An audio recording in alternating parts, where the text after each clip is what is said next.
Hi, welcome back to the Story Lady. Today we'll be continuing with The World According to Humphrey. Let's begin. Chapter 11, TV or Not TV. Wow, Friday was a great adventure because AJ took me on the school bus. It was noisy and smelly and very, very bumpy, and just about everyone on the bus wanted to get a good look at me, including the driver, Miss Victoria. It was exciting, almost too exciting because AJ couldn't hold my cage steady and I was slipping and sliding and bouncing until I was quite dizzy. Sorry, Humphrey, I'm trying to hold still, AJ told me as someone bumped his elbow and sent me sprawling on the floor of my cage. It's all right, I squeaked weakly.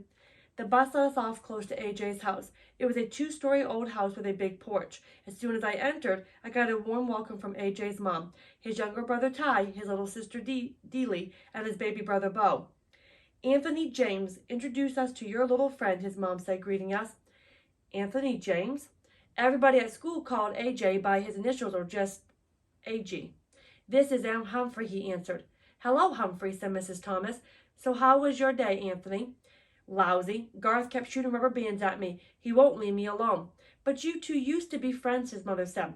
Used to be, said AJ, until he turned into a jerk. Mom patted her son on the shoulder. Well, you've got the whole weekend to get over it. Now take Humphrey into the den and get him settled.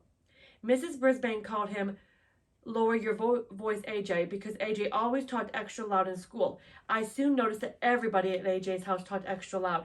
They had to because in the background, the TV was always blaring. Now, every house I've been in so far has had a TV. Even Miss Mack had a TV, and I enjoyed some of the shows I'd seen with her. There's one channel that has nothing but the most frightening shows about wild animals attacking one another. I mean wild, like tigers and bears and hippopotamuses. I hope that's not on our vocabulary test in the near future. Those shows make me appreciate the protection of a nice cage, as long as the lock doesn't quite lock. There's another channel that only has people in funny-looking clothes dancing and singing in very strange places. It makes me glad that I have a fur coat and don't have to figure out what to wear every day. Mostly I like the cartoon shows. Sometimes they have mice and rabbits and other interesting rodents, although I've never seen a hamster show yet.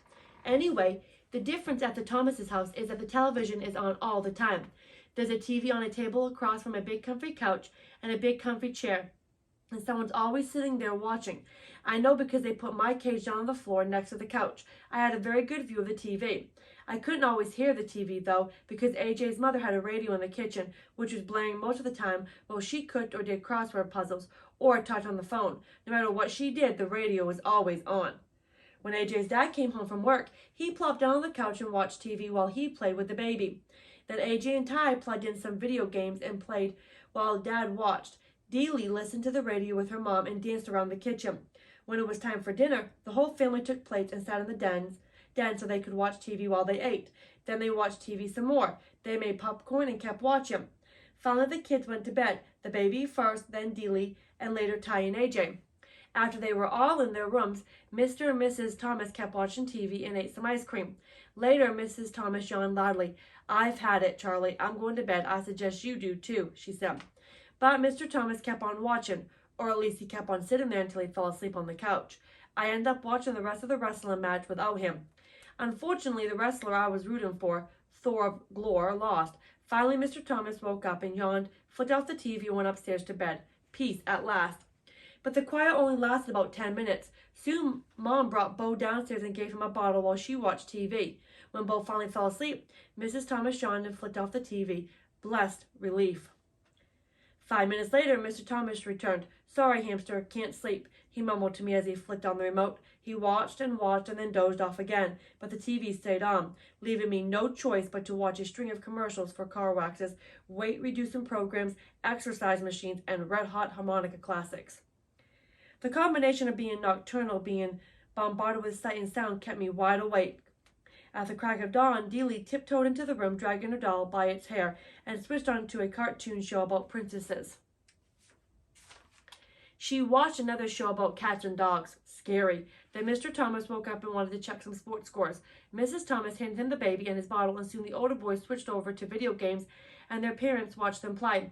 It was loud, loud, loud, but the Thomases didn't seem to notice. What do you want for breakfast? Mom shouted. What? Dad shouted louder.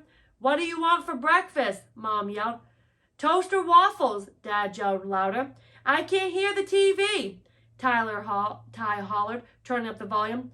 Do you want juice? Mom screamed. Can't hear you, Dad responded. And so it went. With each new question, the sound on the TV would be turned up higher and higher until it was positively deafening. Then Mom switched on her radio. The Thomases were a perfectly nice family, but I could tell it was going to be a very long and noisy weekend unless I came up with a plan. So I spun on my wheel for a while to help me think, and I thought and thought and thought some more, and then it came, the big idea. I probably would have come up with it sooner if I could have heard myself think. Around noon, the Thomases were all watching the football game on TV, or rather, Mr. Thomas was watching the football game on TV while AJ and Ty shouted questions at him. Mrs. Thomas was in the kitchen, listening to the radio and talking on the phone. Dealey played peekaboo with the baby in the cozy chair. No one was watching me, so I carefully opened the lock that doesn't lock on my cage and made a quick exit. Naturally, no one could hear me skittering across the floor as I made my way around the outside of the room, over to the space behind the TV cabinet. Then, with great effort, I managed to pull off the plug, one of the most difficult feats of my life. The TV went silent, beautifully, blissfully, silently silent. So silent I was afraid to move. I waited behind the cabinet, frozen.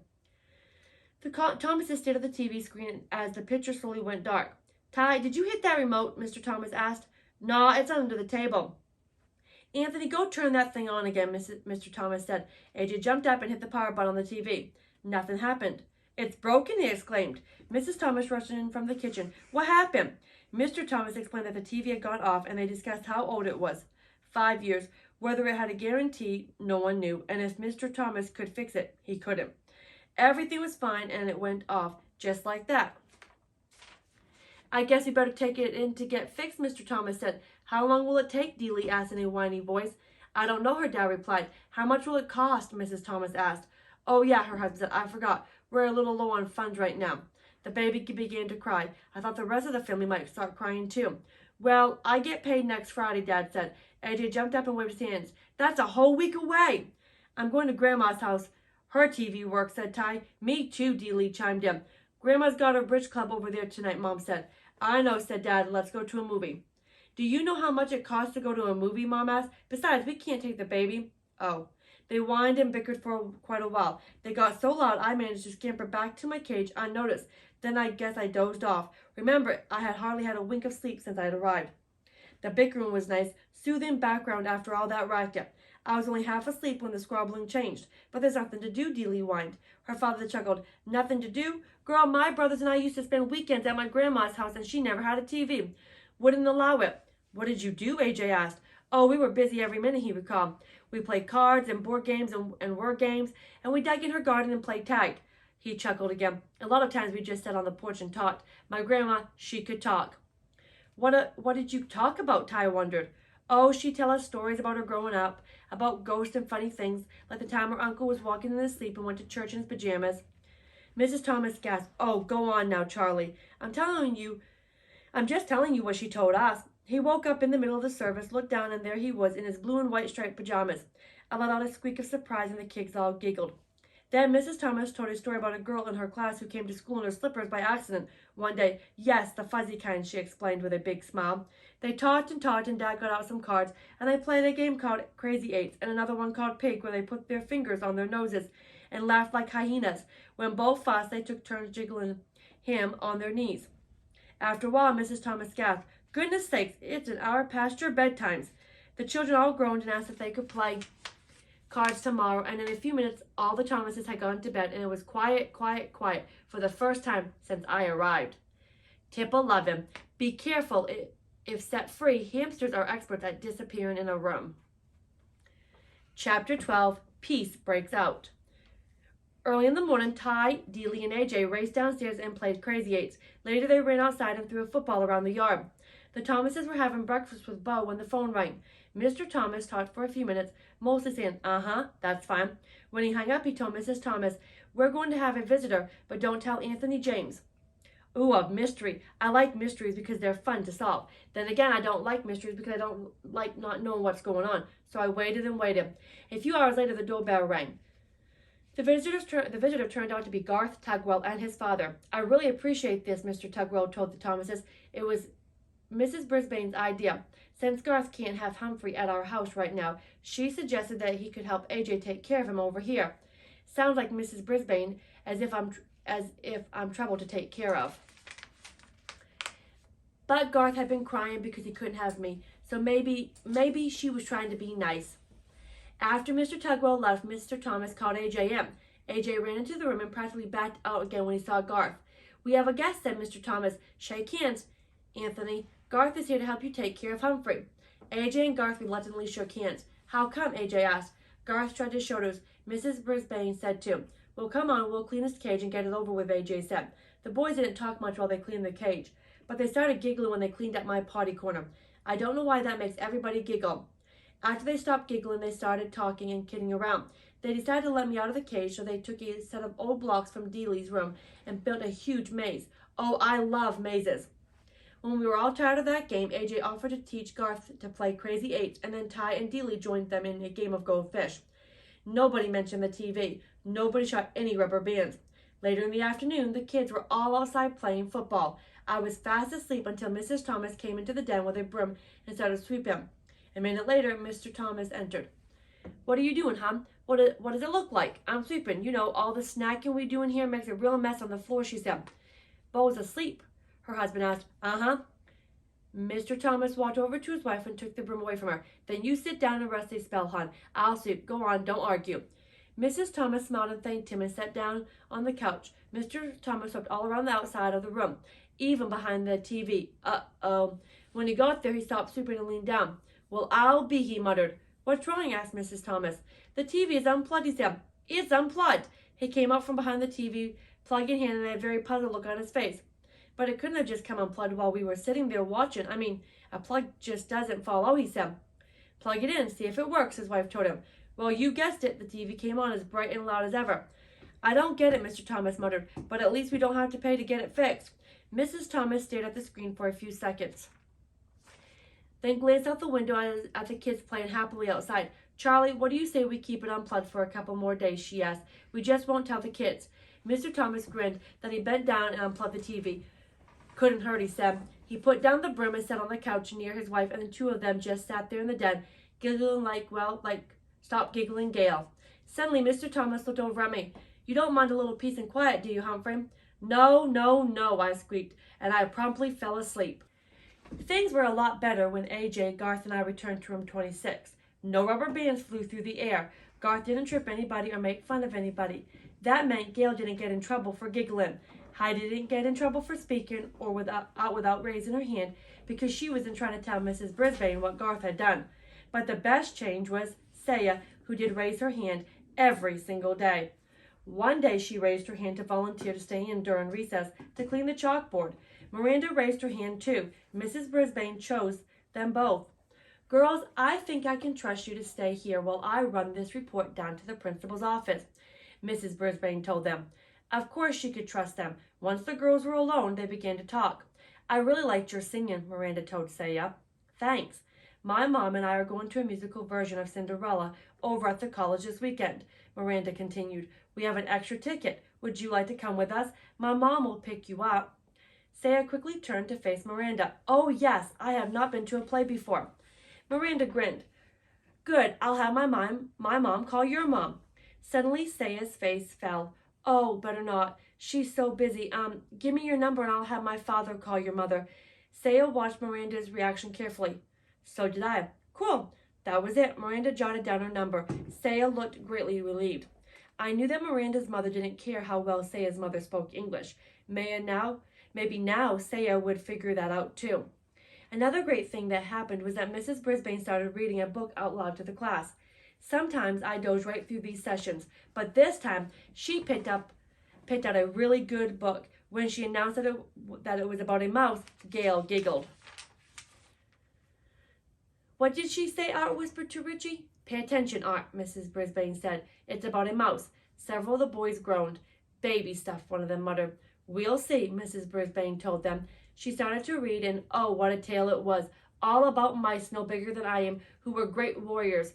I was longing to put on some armor myself by the time she stopped reading. "Continue tomorrow," she announced as she stuck a bookmark in place and closed the book. "Tomorrow? That woman truly has a mean streak. She's proved it again and again. I would have sneaked out of my cage at night to finish the book, but she's so mean, she stuck it in her desk drawer. The one she locked with a key. Urgh. The weekend came around quickly, though, and I went home with Richie. I'm still not quite sure how many people actually live at the Rinaldi's house, because there were always so many people coming and going. Aunts, uncles, cousins, grandparents, neighbors. One meal seemed to flow right into the next, and Richie's mom was very generous with treats. I'll tell you one thing, you can never be lonely or hungry at the Rinaldi's house. On Sunday afternoon, guess who showed up? Remember Richie's uncle? That's right, Aldo Amato. This time my buddy Aldo was not lonely because he brought along his girlfriend Maria to meet the family. She was a very nice lady who wore her long hair piled up high up on her head. She was dressed in bright red from head to toe. Red earrings, red sweater, red skirt, and red shoes. I think red is a very happy color. I think Maria is a very happy person, especially when she's with Aldo. All the Rinaldis made a big fuss over Maria and praised the bread and cookies she brought from the bakery where she worked. After all the commotion of their arrival died down, I heard Aldo tell Maria, "Now there's someone really important I want you to meet." And he introduced her to me. "Believe it or not, Humphrey is one of my best friends," he told her, "and he was the very first friend I told about you." "Then I am honored to meet you, Humphrey," Maria said, smiling down at me. "The pleasure is all mine," I squeaked. "See, he likes you," said Aldo. And indeed I did. The world seemed like a pretty nice place for a handsome young hamster like me, I can tell you. I was sitting on top of the world when I returned to room 26 on Monday, but I just about toppled off when Mrs. Brisbane made an alarming announcement. "Class, as you know, this will be a short week due to Thanksgiving," she said, "and that means Humphrey will need a home for 4 days instead of 2. Now, who wants to volunteer?" You won't believe what I'm going to say. Not one hand went up.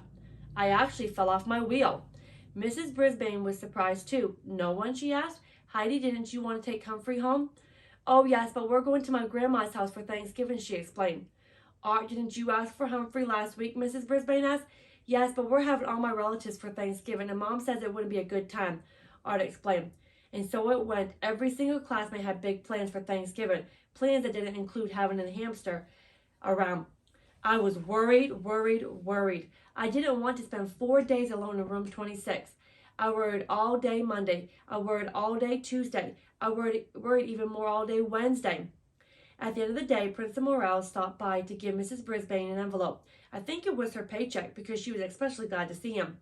"I have a huge favor to ask," she said. "Sure, Sue, what is it?" asked Principal Morales. He wore a tie with little turkeys all over it. "Could you possibly take Humphrey for the weekend?" I had my paws crossed that he'd say yes, but Principal Morales didn't even smile. "Oh, Sue, I'd love to, but we're going out of town for the holiday," he told her. "Another time I'd love to." "Another time wouldn't matter. I needed a place to go now." After the principal left, Mrs. Brisbane sighed and began gathering up her papers. Then she turned to me. "Well, Humphrey, it looks like you're going home with me for Thanksgiving," she said grimly. My fate was sealed. I was going to the home of the woman who had once vowed to get rid of me for 4 whole days, and frankly, I was worried I'd never come back. Tip 12. If you must leave your hamster with a caretaker, make sure that it is someone you know and trust.